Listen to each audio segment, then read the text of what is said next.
A deputada Elisa Virgínia, ao se despedir da Câmara dos Deputados, expôs frente a frente com o presidente da Casa, Arthur Lira, como os deputados foram impedidos de votar na Comissão de Constituição e Justiça a anistia aos presos e perseguidos políticos do ministro Alexandre de Moraes do Supremo Tribunal Federal.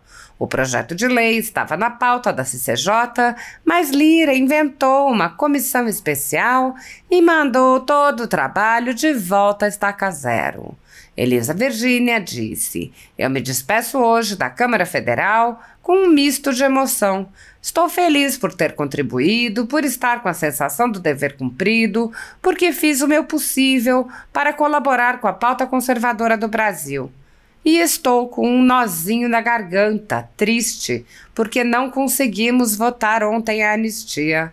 Mas, ao mesmo tempo, num dia tão emblemático como o de ontem, nós vimos ocorrer a anistia, entre aspas, de pessoas como Renan Calheiros, como Jader Barbalho, como José Dirceu.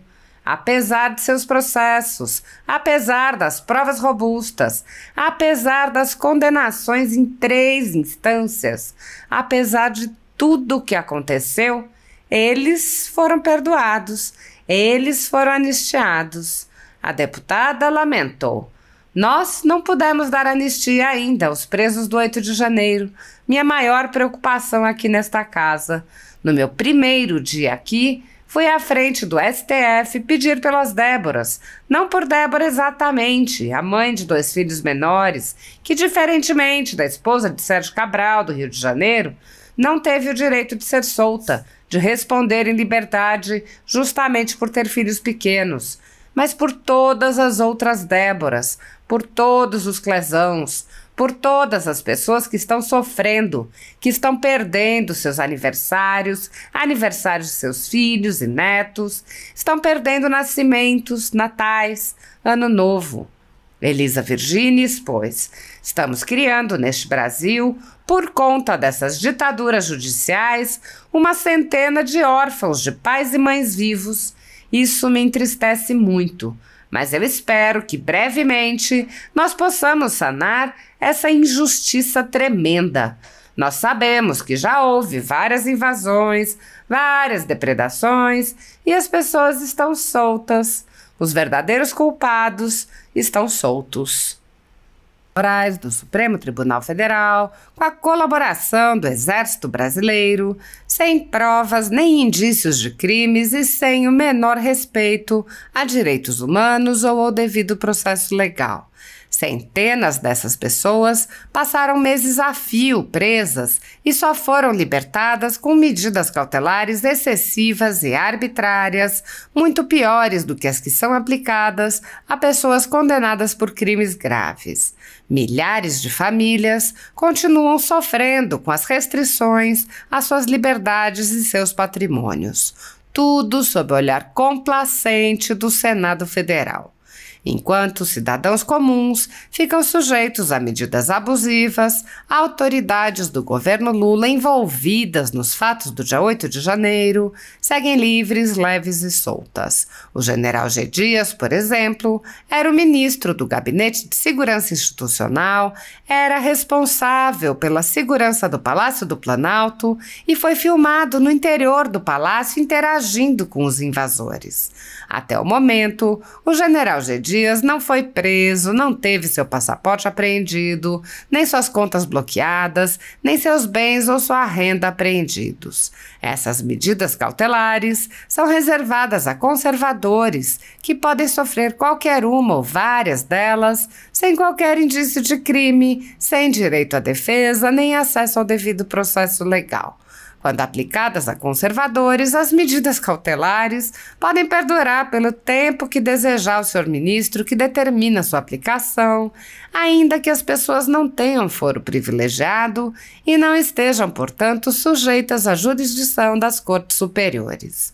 Apoiadores do ex-presidente Jair Bolsonaro e pessoas que apenas têm um discurso diferente do imposto pelo cartel midiático vêm sendo perseguidos, em especial pelo judiciário. Além dos inquéritos conduzidos pelo ministro Alexandre de Moraes no Supremo Tribunal Federal, também o ex-corregedor do Tribunal Superior Eleitoral, Luiz Felipe Salomão, criou seu próprio inquérito administrativo e ordenou o confisco da renda de sites e canais conservadores, como a Folha Política. Toda a receita de mais de 31 meses do nosso trabalho está bloqueada por ordem do TSE, com aplauso dos ministros Luiz Roberto Barroso, Alexandre de Moraes e Edson Fachin. Sem a possibilidade de receber a renda de seu trabalho, o jornal corre o risco de fechar. Se você apoia o trabalho da Folha Política e pode ajudar, use o QR Code para doar qualquer quantia para a empresa Raposo Fernandes ou use o código ajude@folhapolitica.org. Caso prefira, há a opção de transferência bancária para a conta da empresa Raposo Fernandes, disponível na descrição deste vídeo e no comentário fixado no topo. Há mais de 10 anos, a Folha Política faz a cobertura da política brasileira, mostrando atos, pronunciamentos e eventos dos três poderes, quebrando a espiral do silêncio imposta pelo cartel de mídia que quer o monopólio da informação. Pix ajude@folhapolitica.org. Assista. Obrigada, presidente. Bem, hoje eu me despeço do Congresso Nacional aqui da Câmara dos Deputados, né? Completam-se 120 dias que, com muita honra, muita alegria, fiquei no lugar de Mercinho Lucena, meu amigo, deputado federal da Paraíba, filho de Cícero Lucena, que também teve o maior sucesso, né, nas urnas em João Pessoa e foi reeleito para prefeito. Me despeço hoje da Câmara Federal com um misto de emoção, né? Feliz por ter contribuído e com a sensação do dever cumprido, porque fiz o meu possível para contribuir com a pauta conservadora do Brasil. E com um nozinho no pescoço, né? Triste porque não conseguimos votar ontem a anistia. Num dia tão emblemático como ontem, quando nós temos de um lado, ao mesmo tempo, a anistia, entre aspas, de pessoas como Renan Calheiros, como Jardim Barbalho, como José Dirceu, que apesar dos seus processos, apesar das provas, apesar de tudo que aconteceu, das condenações em 3 instâncias e mais das provas robustas, eles foram perdoados, eles foram anistiados. Nós não podemos dar anistia ainda dos presos de 8 de janeiro, onde era a minha maior preocupação aqui nesta casa, onde comecei no meu primeiro dia que cheguei aqui, indo na frente do STF, pedindo pelas Déboras. Não por Débora exatamente, mãe de 2 filhos menores, que, diferentemente da esposa de Cabral, no Rio de Janeiro, ela tem o direito de ser solta, de responder em liberdade, justamente por ter filhos pequenos, mas por todas as outras Déboras, por todos os clesãos, por todas as pessoas que estão sofrendo, que estão perdendo seus aniversários, aniversário dos seus filhos e netos, estão perdendo nascimentos, natais, ano novo. Estamos criando nesse Brasil, por conta dessa ditadura judicial, um verdadeiro, uma centena de órfãos de pais e mães vivos. Isso aí me entristece muito, mas eu espero que brevemente nós possamos sanar essa injustiça tremenda, onde nós sabemos que a gente já teve várias invasões, várias depredações e as pessoas estão soltas e os verdadeiros culpados estão soltos. Ministro, parabenizar pela rejeição desse projeto que taxa as grandes fortunas. Eu acho incrível como a esquerda acha que o rico, o milionário não é inteligente, né? Porque primeiro que esse projeto é um projeto meio invejoso, as pessoas parecem ter inveja de quem é rica no Brasil. Só que as grandes fortunas, os ricos do Brasil, eles produzem emprego. Quanto mais fortuna, mais emprego existe e as pessoas vão crescendo igualitariamente. Isso é notório que quando se taxa grandes fortunas, fortunas, as pessoas migram para outros lugares que não taxam. E quem perde são os mais pobres, porque vão ficar sem trabalho, vão ficar sem emprego. Nós precisamos cada vez mais ampliar, desburocratizar e diminuir taxa de imposto. Esse governo taxado, e aí que está, ele só está acabando com o nosso Brasil. E nós precisamos cada vez mais intensificar o empreendedorismo e atrair grandes fortunas para o nosso país. Então, parabéns para nós que rejeitamos essa proposta. Obrigada. Paraná. Senhor presidente, caros colegas, após findado o segundo turno das eleições municipais, voltamos à tribuna da casa. Senhor presidente, correu nas redes sociais nos últimos dias, últimas semanas, um meme que dizia assim, abrem-se aspas, de uma menina indignada com: que show da Xuxa é esse? Fecham-se as aspas. Agora nós temos na tribuna da casa um deputado perguntando da mesma indignação, mas com a frase: que justiça é essa?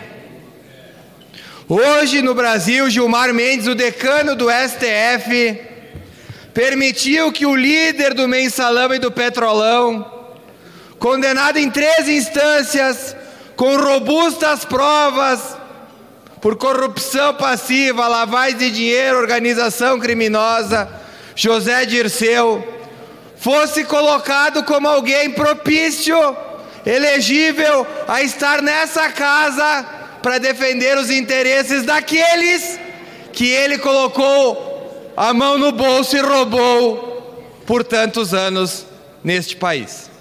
Se não bastasse isso, José Dirceu, amigo do sistema, presidente, está elegível, mas Jair Bolsonaro, ex-presidente do Brasil, que fez uma reunião com embaixadores por uma legislação criada na cabeça daqueles que querem o perseguir, segue inelegível.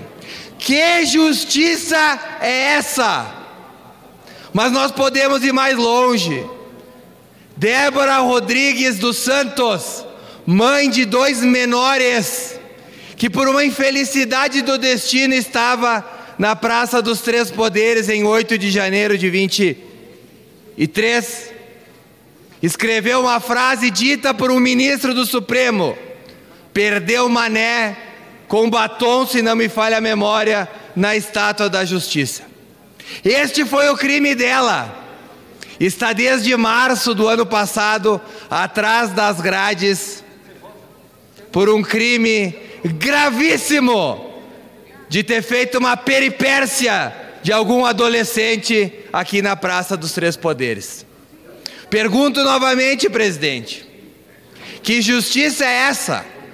E nós, aqui, nessa Casa Legislativa, quando temos a oportunidade de fazer justiça a essas pessoas presas indevidamente, usamos a vida delas como moeda de troca para uma presidência do ano que vem.